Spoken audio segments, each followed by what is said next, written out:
How fair would that be? Probably the chance of doing is 0 to slim, right?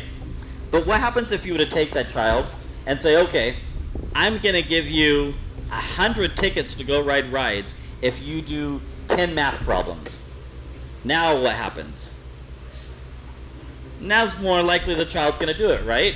It's not bribery, it's engagement. Basically, you're taking that child's mind and you're saying, okay, I want to encourage you to do your work. I'm going to encourage you to do your work through engagement. Okay? So engagement is basically a prelude to obedience. One of the things we have difficulty in dog training is sometimes we ask too much too soon, or when the dog is not ready to do it. Okay? So this is the part that's really difficult. Raise your hand if your dog is over a year old. Okay? Over 2 years of age. Okay, so most of your dogs besides this one here is still, in my book, still a puppyhood. So people ask me all the time, Jason, can I train my puppy? Yes, you can train your puppy. However, our expectations have to differ from age to the dog. Okay, it's much like a 3-year-old child can learn, but a 3-year-old child is not going to learn the same thing that a 6-year-old child is going to learn, or a 12-year-old child learn. Why? Because the mind is still very young, the mind is still very immature. However, engagement still applies to whether it's a 3-year-old child or a 30-year-old child. Okay? So when you're working with your dog, try not to get frustrated. In fact, this is going to confuse you a little bit, but I actually don't care if your dog does not do really well here. Okay, I'm going to say it again. I actually don't care if your dog does not do really well here. In fact, if they do really well here, I'm going to be very surprised, because this is a brand new environment. I mean, ask yourself this. When's the last time you've taken your dog into a building like this and you've had 12 other dogs? Probably never, right? Okay. Now you're going to take that dog, put him in a group of 12 dogs, and now you're going to ask the dog to learn something. Probably setting the dog up for failure, right? Okay, so I want you guys to learn more than anything else. If you guys come to me and say, hey, Jason, I worked with the dog all week, this is what I did, I'm having some difficulty, okay, let's work on it. But I don't want you to get frustrated if your dog does not do really well here. Okay, I've been doing this for, I think, about 25, 26 years now. I still have to remind myself this. I have a puppy that's from Germany in my car, and I have to remind myself every day, he's a puppy, and I can't push him too much. So a lot of people say, well, when is a good time to start training my dog? Okay, from the moment they land in your lap, it's a good time to start training your dog. However, our expectations have to change. So please don't go home tonight thinking, okay, my dog's going to be a rock star because he did really well. So the question comes up a lot of times, how often should we work with our dog? Every dog is a little bit different based on their engagement, based on their age, and based on their genetics. So a dog that has a ton of energy and says, oh man, like this lab here, I guarantee has tons of energy and loves to eat. Okay, so they can probably work with their dog, 4 or 5 times a day for 5 or 10 minutes at a time, and it's gonna keep way more engaged. Where the shepherd over here, the little white shepherd, he's probably got some energy, but he's like, I would work and then I kind of want to take a nap. Okay, so she has to train or modify her training schedule a little bit differently than these guys here. And I can't tell you for your particular dog what is too much. You as a dog owner have to realize, okay, hey, my dog start off really good, but now it's like, it's not doing very good. You have to kind of make that a mental note and say, okay, my dog can only do this for a couple minutes a day. But normally what I tell people is work with your dog 2 to 3 times a day, no more than 5 minutes. You'll get way more out of your dog if you do it for 2 or 3 minutes a couple times a day than if you do it 30 minutes a day. You guys remember in school, sitting in class, sitting there looking at the clock, waiting for class to get over?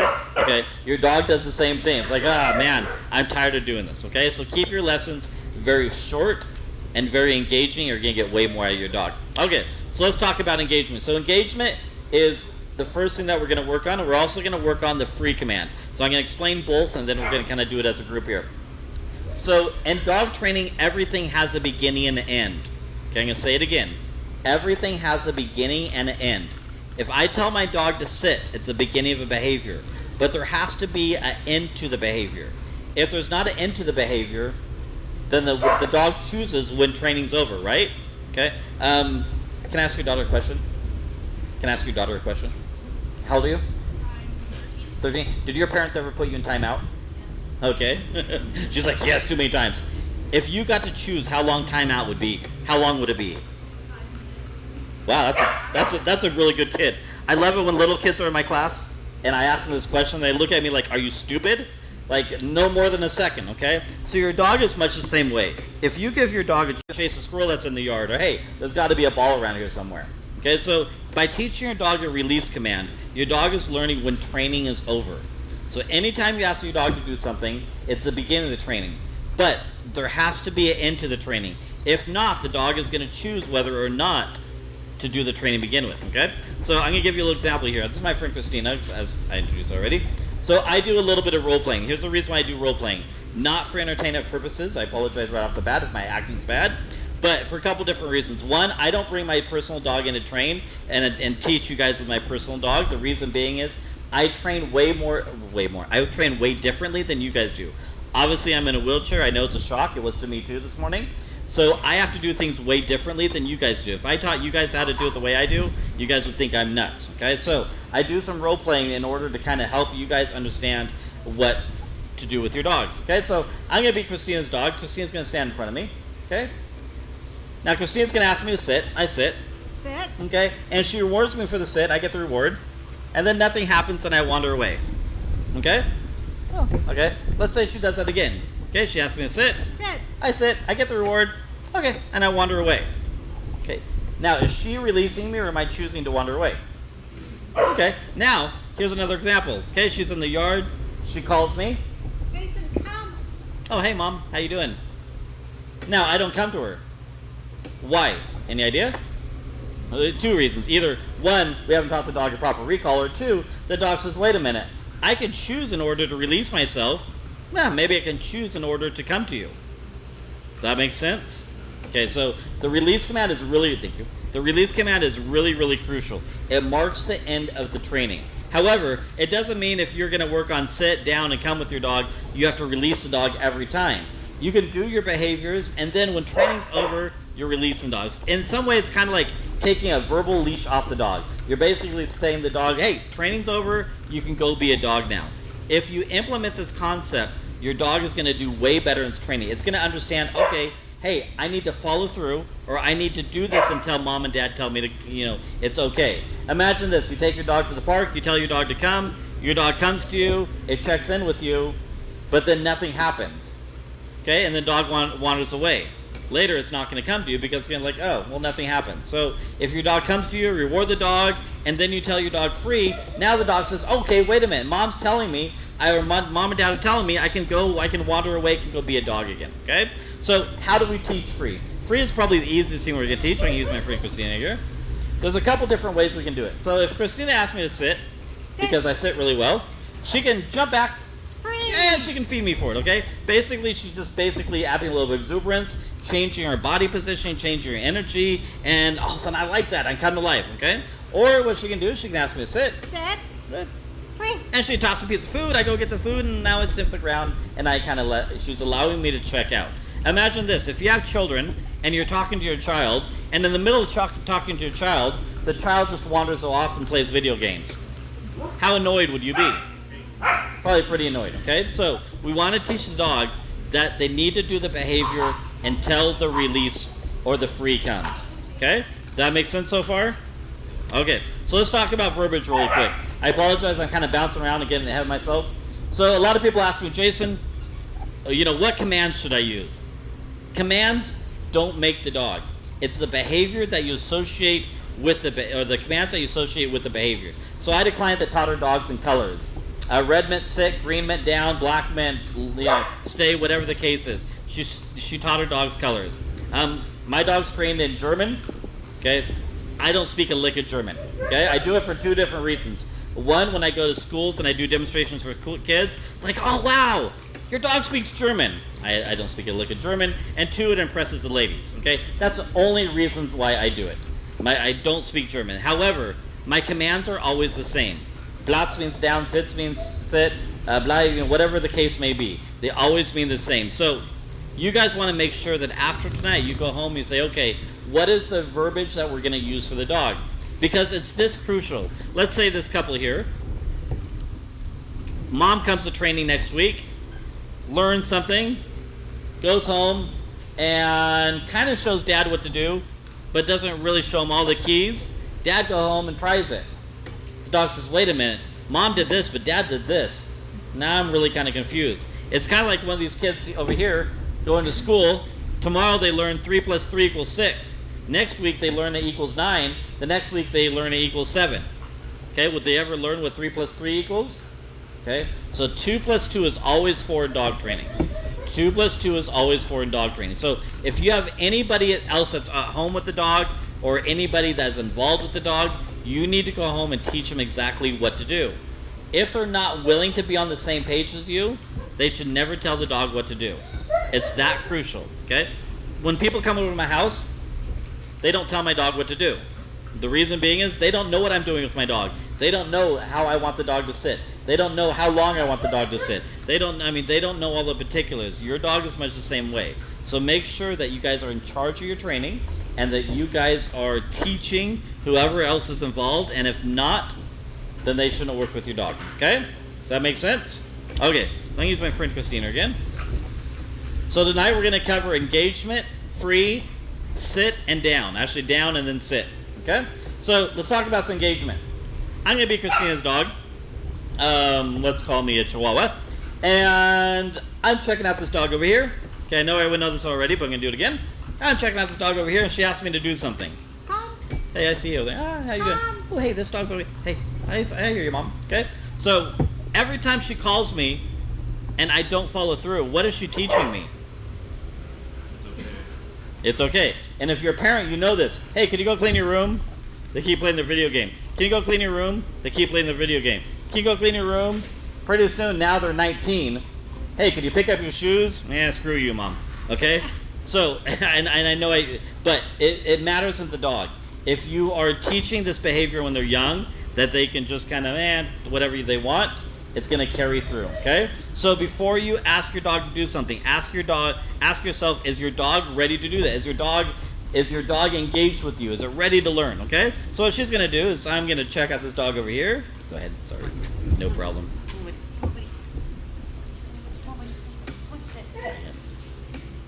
Let's have you go out that door.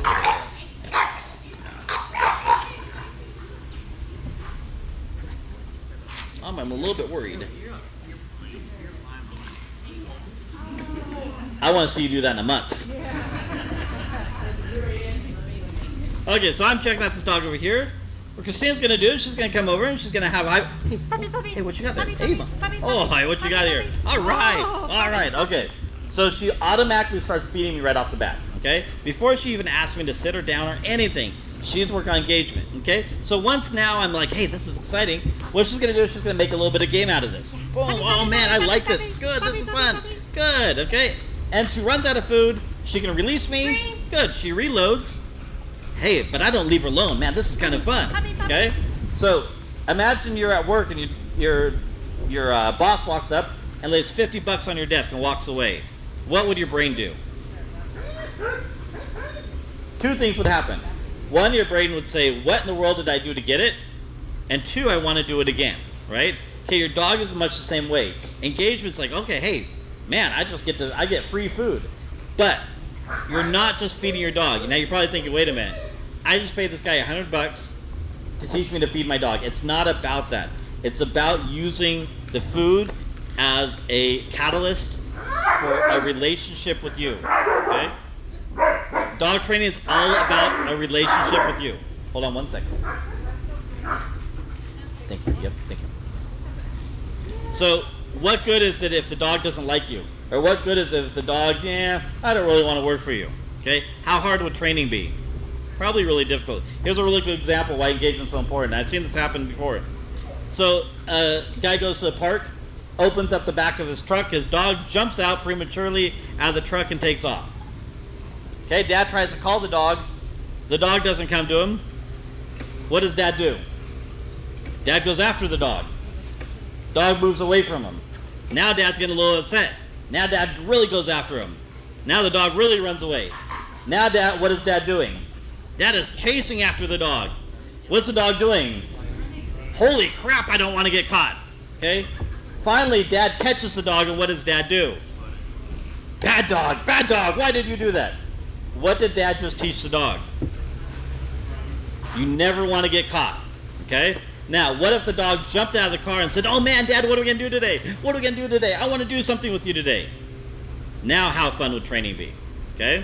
So this is why we do engagement. It's a prelude to all obedience. So before you ask your dog to do something, always start with a little engagement. So the question that comes up is, will I always have to do engagement? The answer to that is no. You will not always have to play this little game with the dog. However, if you want really good obedience, you'll spend the next 6 months doing this with your dog. Every time you work with your dog, start with a little engagement. The point where your dog comes up to you and is excited and is eager to learn, then you can start cutting back on the engagement. Okay? So let's talk about how much engagement, when, and where. A lot of the times I hear this. My dog is perfect at home. Well, my dog is perfect at home also. However, you got him? It's okay. I'm going to block him here a little bit. Here. There you go. All right. Thank you, Christine. Okay, so what good is it if your dog only works with you in the front room? Okay? So why do dogs do better at home than they do outside the home? Well, the reason is there's not so much distraction. There's not so much going on, especially if you have a young dog. Remember what I told you? This is a hectic environment for your dog. This is hard to learn in this environment. However, the higher in the engagement, the more the dog can take distraction. Okay, so one of the things I always encourage people, if you take your dog to a park, if you take your dog outside the house, okay, always start with some playing. Always start with engagement before you go into training. But if your dog is not really giving you engagement, if your dog's not really excited about you, excited about learning, don't ask the dog to do anything. Okay? I know I'm kind of drying this in, but this is really, really important. If you can do more engagement than any kind of training over the next 4 weeks, I guarantee you're going to be happy with your results after 4 weeks or even after 6 months. Okay? All right. So here's what we're going to do. We have quite a few dogs here. We are going to split you guys in half. So I'm going to take from the little thank you, the little Aussie to, I apologize, what kind of dog do you have? Spaniel. Okay, I'm really bad at dog breeds. Okay, I'm gonna have you guys stand up in a moment. Okay, I want you to take out a little handful of food, and I want you to get your dog to kind of chase the food a little bit. Keep your hand low. I want you to just feed your dog and talk to your dog a little bit. Make this little game. Get your dog to chase your hand. Let's say we're going to do 3 sets, okay? 3 sets are going to be like 5 or 6 pieces of food in the hand. After you're done with the food in the hand, I want to say free to the dog, reload, and do another set, okay? So let's do 2 sets, okay? A couple pieces of food in your hand, okay? You can keep your hand low. That way they don't jump up on you, okay? And let's see you guys try it. So go ahead and stand up, okay? The more exuberant you can be, the more of a game you can make this, the better off your dog will be. Good.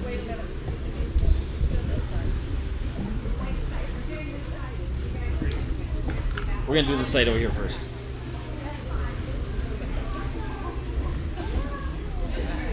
Good job.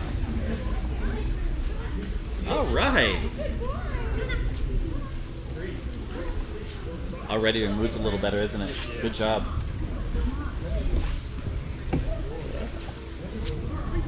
Good job. Training is going to be super easy. Okay, so if he's not following, just walk backwards a little bit. Just see if you feed him while you walk back. Good, there you go. Keep walking back. Good, feed him one. Good, keep walking back. Good job. Next week, cut your hat. Cut those in half. Okay, that'll make a little bit different. He's a little bit worried, and that's what you're kind of fighting against right now. He's like, I'm not quite sure. Yeah. Okay, keep trying. Good job. Give a little explanation of why we use free. Okay, thank you. Yes. All right, when you guys are ready, go and sit back down. I'm going to make sure you kind of stay right here behind the wall, okay? Thank you. All right, so then I'm going to have from the Husky to the Shepherd. Why don't you guys stand up, kind of spread out just a little bit. Okay, take a little handful of food out. So you guys do a little engagement. So engagement is you take the food, you're trying to get the dog to play with you a little bit. Walk backwards, make this a little bit game, get the dog to feed. Good job. Don't ask the dog necessarily to do anything right now. I just want the dog to follow the food, get excited about the food, and study your neighbor's dog. I left my feet in the refrigerator. I am so sorry. Everyone. No. That is awesome. Just 2 or 3. Thank you so much.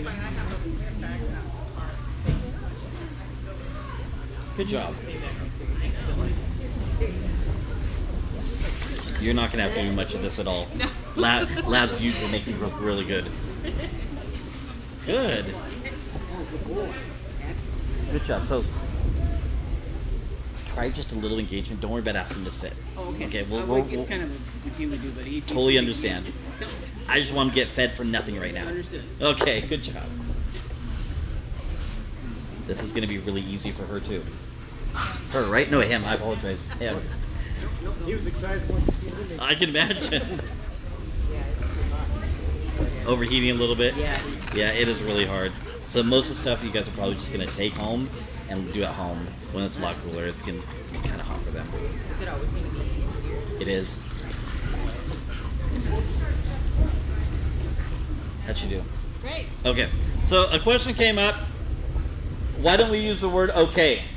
So I don't like okay as a release command because we use it in too much daily verbiage. Can you imagine putting your dog in a sit, you answer the cell phone, and you tell your husband, okay, bring me a pizza home. And the dog gets up and runs off. And you're like, wait a minute, why did you do that? Well, dog did it because you taught the dog okay. So remember, it doesn't matter necessarily the verbiage, but I would not encourage you to use okay for your training. I'd pick something else like free or release or something like that, okay? All right, so does engagement make sense before we move on?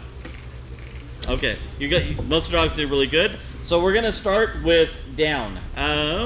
So periodically I'm gonna ask for a demo dog. If you have a little stage fright or don't like to be a demo dog for me, you're perfectly welcome to pass, but I'm gonna actually ask if I can use this lab here, and Mom and Dad, can I use you guys for a minute? Okay, come on out. So one of the things that encourage people not to do is do a sit and then down. So raise your hand if you've taught your dog to down already from the sit. Okay? So most of us have, and the reason why people do sit and then down is because it kind of makes sense. If we can get half the dog's body down, well, the rest of the body's really easy, right? Okay? I'm going to show you guys how to get your dog to down without sitting first, because it's two different muscle memories. In retrospect, it's kind of like this husband and wife. Husband asks wife to go make dinner. Instead, she goes and buys a new car. Would the husband be confused? Okay, maybe that's not a good example, but would the husband really be confused? Like, wait a minute, I thought I asked you to make dinner, okay? So it's two different muscle memories. Who wants to do this with their dog? Okay? So here's what I'm going to have you do. I'm going to have husband hold take the dog for a minute. What's your name? David. David, okay. Oh, the dog's name is Charlie. Charlie, you're David, okay. Okay? And what's your name again? Ashley. Ashley, okay. Ashley, I'm going to have you get on one knee. Are you able to do that for me? Yeah. Okay? Okay, watch what Ashley's going to do. Ashley, put your left leg forward a little bit. Okay? David, you're going to come over here with the dog. Ashley, you're going to put food in your right hand. Okay. Do you have food in the right hand? I'm going to take your food and put it all the way underneath your right hand, underneath your left leg. Under my Yep. left And show them the food. Oh, Charlie. There you go. Almost. Try it again. Take your other hand, tap the food if you have to. Good. Keep your hand really low and pull it through your leg. Okay. Really encourage them. Slow, slow, slow. And stop. Don't say anything yet. Oh, almost. Oh. So you guys see what we're doing here, right? Okay. We're not forcing the animal to do anything. We never want to force the animal to do anything. Here, try it again. We always want to, this is called luring, but we're also teaching a muscle memory. And I'll explain to you some more mechanics when she's done. Okay, encourage them. It's like, I'm not quite sure about this. Try it again. Encourage them a little bit. Let them nibble if you have to a little bit. Okay. If that doesn't work, take about 3 or 4 pieces and make like a little line with it.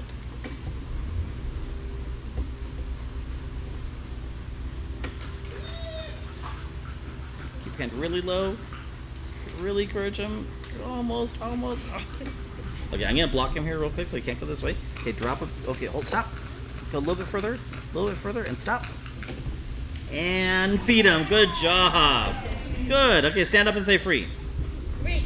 Okay, so you're going to sit back down, please? Thank you. Okay, so let's talk about a couple things here. Yes? Did she stay down at any time? No, and I was about to show you why. Okay, so this is going to be a little confusing, and I'll go this a couple times. Did you see how long it took the dog to do it?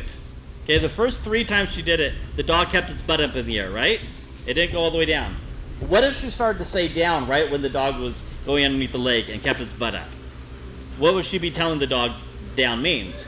Exactly. So here's where it gets really confusing. We first teach the muscle memory before the command. Okay, I'm going to use my friend Christina here for a minute. Okay, so we're going to talk about a little mathematics here. Christina's going to do 10 looks, okay? She's going to teach me to look at her face, okay? So she's going to do it 10 times. So let's say she's got some food, I'm engaged, okay? And she brings up to her face, she said, look. Look. And I look at her face and I get the food. Okay. Okay, then I'm looking around and she does again. Look. Okay. Look. And she feeds me for that because I kind of looked, but I really didn't look. Okay, she does it again. Look. Okay. Look. Okay. Oh. Okay.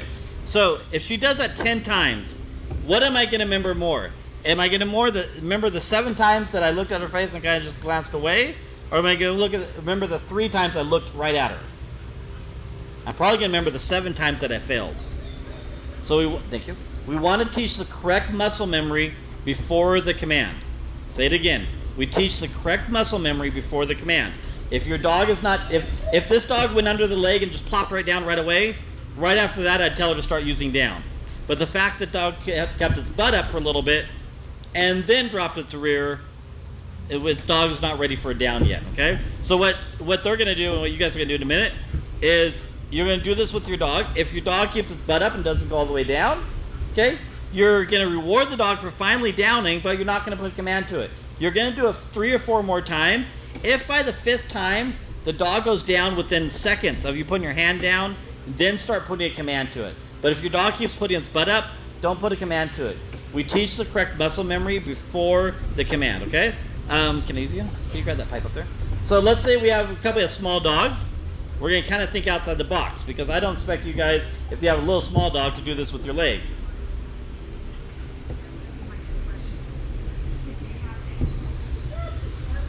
Does one of your daughters want to help? Sure. You want to help for a minute? Can I use you for a minute, please? Thank you. Hold that in. Okay, can you hold that down to the ground about... We're going to go down. Yep, Christine will tell you. Okay. Okay, let's see what dog we get. How low that goes. Oh, we get a little low. Okay, this guy's a little bit nervous, but we'll try. Here's what I want to do. I want you to step over the pipe, Mom. I want to take your hand with the food in it. I want you to put it underneath the pipe. I know, I'm in... Okay, so I'm not trying to pick on her, but is this puppy engaged? Not really, and she's asking. So I know we're kind of pushing tonight, and it's kind of really, you know what? It's probably not going to work for him. He's super nervous. There you go. Feed him. Keep feeding him. Keep feeding him. There we go. Now the puppy's engaged. I kind of like this. A little bit higher, guys. A little bit higher. Okay, stop. A little bit further, Mom. Encourage him. Oh, so close. Wait, and stop, and feed. Good job. So if she started saying down right away when the dog wasn't downing, she'd be marking the wrong behavior, right? She wants to wait till the dog can do this within seconds and then start putting a command to it. Does that make sense? Okay, so here's what you guys want to try. Let's go and try this. If you need to use this pipe, these 2 young ladies would love to help you. If you don't and you're able to do it on your knee, let's take a knee and try it. So let's do 3 or 4 downs and then sit back down. So it's if you need to do a little engagement, do a little engagement, and then do a down, but don't say down. Feed the dog for the down, free the dog, then do another down. Free the dog, then do another down, free the dog, then do another down, and then you sit back down. Okay? Yes.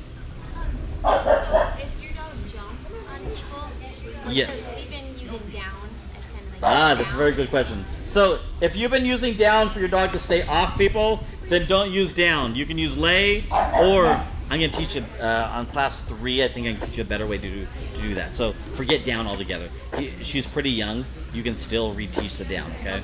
All right. You're welcome. I would probably use that for your dog too. For the small dog, I'd probably use the little pipe, okay? All right.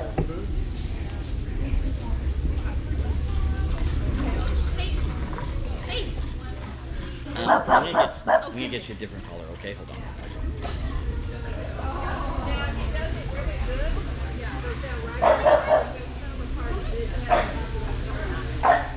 Diane, can you hand me that color up there? I was just telling him if he does it really good, he gets a party. sorry about that. Nope, I don't think that'll. Well, let me see. Maybe that's it. That's it right here.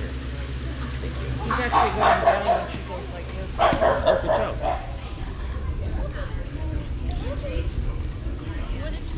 Have you guys ever seen one of these? Yes, I did read up on it. Okay. My husband does not want them used. Okay. So, can you guys stay afterwards? Yeah, Oh, you guys we're in a gonna rush? have to get a little air for them. Okay. Do you want to take it for a little walk? Especially this one gets way too cool. Don't, you know, there's a fan. There's a fan over here. We can put it right over here for you. Okay. Okay. Go ahead, take it for a walk, and then we'll talk. Okay.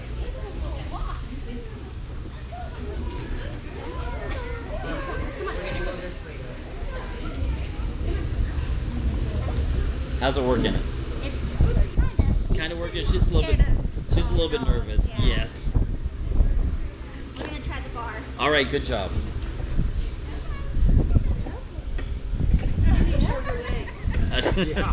Yeah. You can just duck under there and get away with it. For her, you might have to sit all the way on your bum. Yeah. Yeah. If you're too tall, you can sit all the way on your bum, and put both your legs together. If you're too tall. There we go. I know.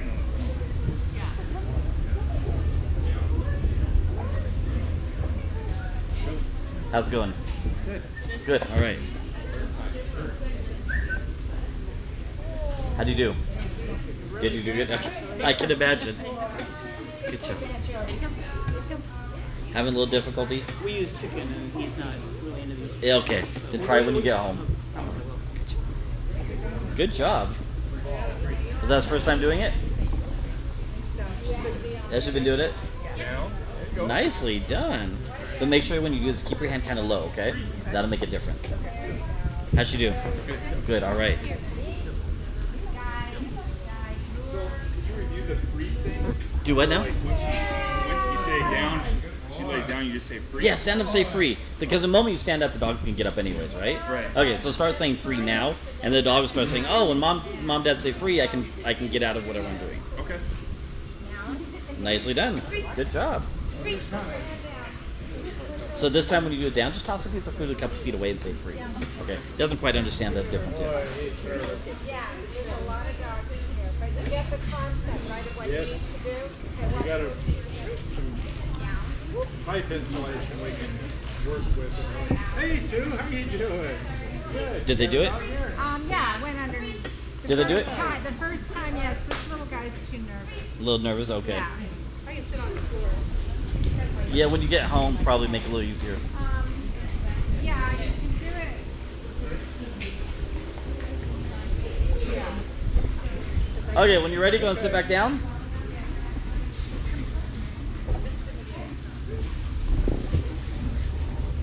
You guys welcome to grab this fan over here if you want to bring it over here for them. Like, it's right over here by Diane. Just unplug it and bring it. There's a plug right I behind. don't want to take it away from her. You're not. No, go ahead. You're not. Seriously. I'd rather them be comfortable. That's how they can grab the fan. Okay. Let's move on. How did we do? I think I came around to everybody. Does anybody not understand what we're doing? I understand not every dog did it. That's perfectly fine. Remember, you guys are here to learn. Most of your training is going to happen on a regular basis at home. I don't expect your dogs to do really fantastic here. However, if your dog does do good here, that's great. But I want to make sure you guys are able to take this home and understand it. So any questions on the down? Okay, so just to remind you, when the dog can do it within seconds of your hand going down, then start putting command to it. If out of 10 times you do it, 7 times your dog's just not doing it the way you want it, don't put a command to it. But if the dog starts doing it 7 times the way you want the dog to do it, then start saying, okay, it's time to put a command to it, okay? So these guys brought up a good point. I'm not sure if you guys heard me earlier, is they're using down for staying off of people. I use off, but that's something you're going to learn totally different in the week 3. So if you are using down for something else, if your dog's young, you can reteach it, and it's not going to make a big difference. If it's something they said, oh my God, I've worked on it so much, then use lay or use plots or use something else besides down. But try not to use one command for 2 different behaviors. It becomes very blurred. Okay? Okay, any questions on that before we move on to sitting? Okay, you guys are good. Has anybody not taught their dog to sit so far? Has anybody not been able to get the dog to sit? Okay. 2 people? Okay. Can you take this collar, please? Just put it down, please. Thank you. Okay, so there's some laws of physics that come into place. Can I use you for a minute? Most of the time, sit is the first thing that the dog learns. And the reason being is, most of the time we're taller than our dogs when they're puppies. Okay, so the dog learns, in order to look up at the face, basically my butt has to go down. Okay, there's about 4 vertebrae in the dog's neck, 3 or 4 vertebrae in the dog's neck. The dog learns, in order to look at the face, I have to put my neck up. They have to line their neck with the spine, butt goes down. Pretty simple mechanics, right? So there's a couple things I'm going to teach you differently, teaching your dog to sit. One of the things that I see a lot of people do is when they teach a dog to sit, the hands come up over the dog's head, and the dog ends up rocking back and ends up sitting way back here. Okay, especially if you're really tall. A lot of times, if you're going to work on sit with your dog, you sit down. Do this in a chair, and your dog's going to do a much closer sit.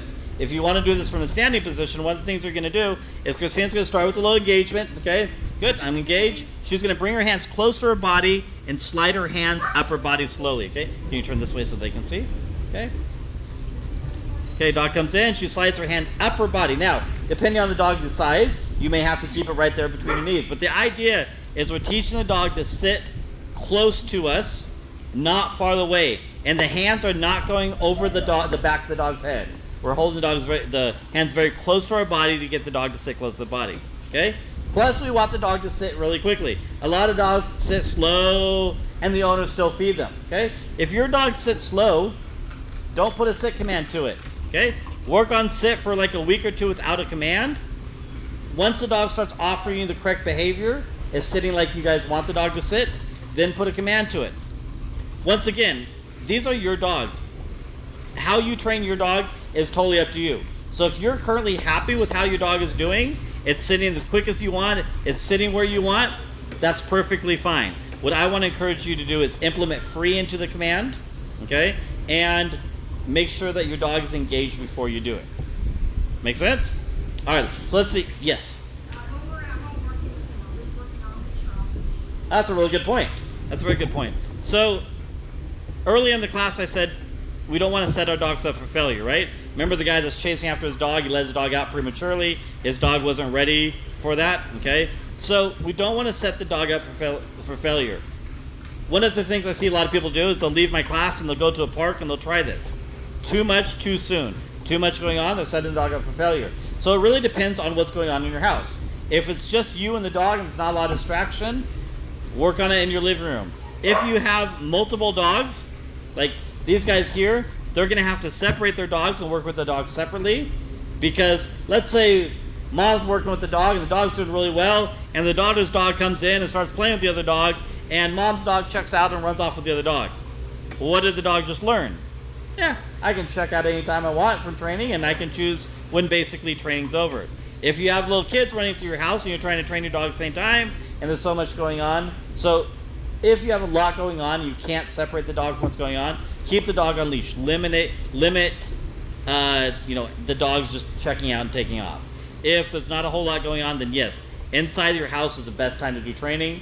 And then once the dog does good inside your house, then take the dog to the yard. Once the dog does good out in your yard, then take the dog to a secluded park with just you and him. Then from there, you can start taking him to other places. But it's about baby steps. Okay, really good question. Okay, so let's see. We got about 5 minutes. Let's kind of work on sit a little bit. So you guys stand up, do a little bit of engagement if your dog needs it. Remember, bring your hands right close to your body, slide them up your body, and let's see if you guys can get the butt to sit. The moment your dog's butt go down, I want you to reward it. Okay, so good try, but you brought your hands up way too quick. You want the dog to follow. The nose is kind of like a joystick. Wherever the nose goes, the butt goes the opposite, right? So you want the dog to stay right at your fingertips, okay? So try not to bring your hand away from the dog's nose. Keep your hand right in front of the nose. Almost let him nibble a little bit. You don't want to bring your hand away from the nose because it'll teach the dog to jump up instead.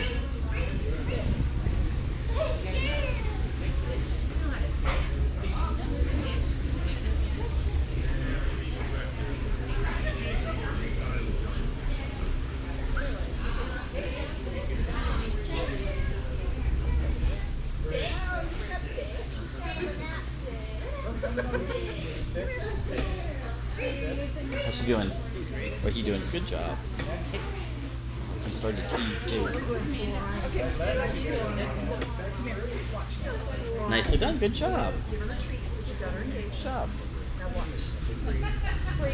So if you want to prevent him from jumping up so much, always keep your hand kind of low, okay? He shouldn't get any success from jumping up. So if he jumps up on you, don't say down, don't say anything, okay? Just keep your hand low. A lot of times that'll really help, okay? You're welcome.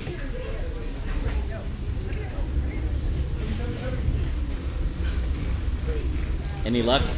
I got some. She You got- knows sit by command. She's just distracted. Okay, well, hey, Normally, if you boom, already taught it, then use it. Then use a command. If you already taught her, then go ahead and use what you have But, used. but it'd be good to see if you can get her A little to do closer? it. Yeah.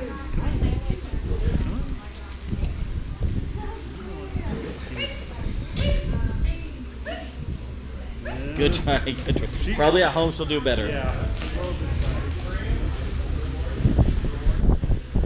How's it going? So, I actually saw that.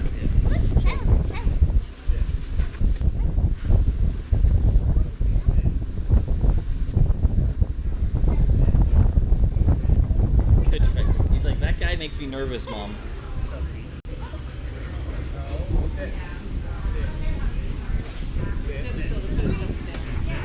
Good job. Okay, so when the dog stands up like that, don't just keep saying sit. Just ignore it. Completely stop. Just wait. When the dog finally sits, then reward the dog. And pretty soon the dog's going to say, oh, okay, jumping up is not getting reward. The dog is trying to problem solve. It's saying, oh, you must want me to jump up. And it's a little dog problem. All little dogs love to stand up on their back legs because one day they do that and somebody feeds them and the dog says, oh, I know if I look cute and stand up on my legs, I get rewarded. Now the dog says, oh, every time there's food, you must want me to stand up on my back legs. So now you're trying to get the dog to sit and saying, oh, you want me to do that. So basically just ignore it, wait for the dog to sit, and then feed the dog for it. Okay? Toby.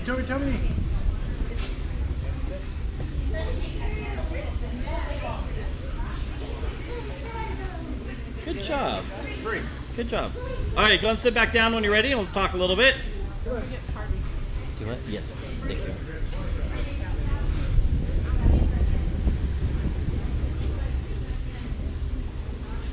Okay, so there's a couple things we're going to cover and then I'll cut you guys loose. First thing, stay here for a minute. If your dog is having difficulty biting your fingers, this is a complaint a lot of times people say, my dog is really biting my fingers, okay? It's kind of difficult because we want the dog to be excited about food, right? Okay, imagine going home and putting a beer in front of your husband. You want this, honey? You want this, honey? What is he going to do after you tease him 3 or 4 times? I'd snatch it out of your hand, right? Okay, so you take food and put it in front of the dog's face. What are they going to do? They're going to want to grab it, okay? We want them to be excited about the food.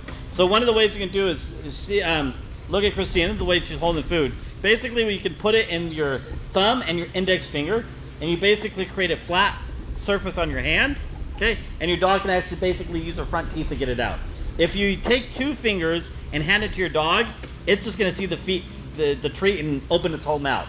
So you want to teach the dog to use almost its front lips and front teeth to grab the food, okay? The other thing you can do is do this. I'm going to be your dog. You can do little lessons of this. So you're going to feed the dog. She's going to do this 20 times. Every time she feeds the dog, she's going to push it into my nose, push it into my nose, push it into my nose. So by doing that, what muscle memory is she creating? She's taking away the need to lunge forward because she's pushing it into my mouth. If she walks up to me and slugs me 10 times, and the 11th time she walks up to me, what am I going to do? I'm going to flinch, right? If you feed your dog 10 times and you push the food right into their muzzle, what do you think the 11th time the dog's going to do? It's not going to lunge forward towards it, okay? And it's not punishment. There is no punishment in dog training. It's just what we haven't taught the dog correctly, okay? But basically, you're teaching the dog not to lunge out. The dog can be excited about food, but does not have to take your fingers off. Does that make sense? Okay? There's one other concept I want to kind of talk about real quick, and then I forgot to talk about equipment. We'll talk about that in a minute. It's called throwing your dog a party. This is going to get a little confusing, but this will make sense. So earlier we're working on down with this lab, right? And at first the dog kept its butt up in the air. But finally the dog dropped its butt, correct? You guys remember that? Okay? So the moment your dog gets the behavior for the first time, so let's say for like a week they're having difficulty. Every time they do this, the dog just keeps its butt up in the air. It's not dropping their butt. The very first time the dog does it, they need to just call it throwing the dog a party. Basically, we feed the dog 4 or 5 treats in a row. Not all at once, not 4 or 5 treats in one handful, because that's like one bite to the dog. But they want to feed the dog 3 or 4 treats right in a row. Boom, boom, boom, boom. And basically what's going to happen is the dog is going to do some reasoning. The dog's going to say, wait a minute, when I went underneath your leg and I kept my butt up and then I dropped it, I only got 1 piece of food. But when I went under your leg and I dropped down right away, man, I got 4 or 5 pieces of food. Now what reasoning is the dog going to do? The dog's going to say, wait a minute, I want the 4 or 5 pieces of food. What did I do to get it? Oh, this is what my body did to get it. And the dog's going to start dropping down right away. Does that kind of make sense? Okay. All right, so I do apologize. I meant to talk to you about equipment. Most of your dogs are really fine. This dog here, you guys can be honest with me and tell me if it made a difference. This dog here has what's called a prong collar on or a pinch collar on. One of the things, and if you have a harness on your dog, I'm not picking on you or anything like that, but unless somebody's explained some mechanics to you, you probably don't even know. So I'm not a big fan of harnesses or big flat collars, okay? But most of your dogs are actually doing very good. Like, let's say this shepherd over here came in and it was really pulling hard on the collar. I would say it needs a prong collar. So we're gonna talk about some physics here for a minute. Can you hear for a minute? Have you guys ever seen a magician do the laying on bed of nails trick? You ever seen that? I don't know if they do that anymore. But anybody know how that trick is done? Oh, you got it. This man is, I have not had that. Like, I've had 5 classes, but I think this is the first guy that's got the concept. So basically it comes from weight distribution. If we have a piece of plywood and we put 10,000 nails in it close together, you'd be able to lay on that bed of nails and you would survive, okay? If we take away half the nails and we separate them, there's no way you'd be able to do it, because now the nails would protrude, okay? This collar basically works on the same concept. We have a bunch of contact points all the way around the dog's neck. When the dog pulls, it does not pinch like the name the collar sounds like, okay? Basically, it adds some discomfort, and the dog says, oh man, I don't like to pull on this. This is no fun. I've taught a 4-H club for the last 13 years. I had a girl show up to my class a couple years ago, had this a Labradoodle. This dog was nuts. The girl was only probably about 85 pounds. I kid you not. The dog was almost taller than her. She could not hold the dog. We put one of the collars on the dog, and she was able to graduate with her. I mean, she did really well with her dog, okay? So, why is it better than a harness or a flat collar? So when a dog pulls on a harness or a flat collar, all the pressure is being put on one part of the neck. And that's usually under the soft tissue, under where the throat is. There's a bunch of muscles and soft tissues under there. That's why if you've ever seen a dog pulling on a collar or a harness a lot of times, you'll hear the dog wheezing a lot. That's because the airflow is being cut off. Where prong collar, basically when the dog pulls, it makes it uncomfortable for them to pull, and they want to release off the collar. Okay, so it's much nicer on the neck than a harness or a flat collar. Most of your dogs, actually, besides this dog and the shepherd, I really don't see a need. However, when your dog gets older and let's say your dog, you're still training and your dog's kind of pulling on a leash, I would really recommend you to go that route over a harness or over a martingale. Okay? All right. Any questions before I let you guys go? Okay. I know I threw a lot at you. I apologize. I have 4 weeks to turn you into a mini dog trainer. I have 4 weeks to jam what I've learned in 25 years into your head, okay? So I don't expect you to go home and say, oh my gosh, I remember everything. Please, next week, come back with some questions. Next week, say, hey, you know what? I did this with my dog at home. This worked. Hey, this didn't work. I'm perfectly fine with you telling me, hey, this didn't work, okay? Because not everything I tell you is going to work on every dog, okay? But I also want to remind you again, you guys are here to learn, not necessarily your dog. If your dog does not do really well here in class, like these dogs here, they're kind of hot. It's kind of their genetic makeup because they're short nose. Most of their training, I told them, is going to be at home. Most of their training is going to be in their living room. Okay, same thing with you guys. I don't expect your dogs to do really well here, but I want you guys to be able to work with your dogs at home. Okay? If you have any questions about anything, collar, food, training, anything we covered tonight, stay in your seat. I'll come around to you. If not, then I'll see you guys next week, okay? Thank you so much for being here.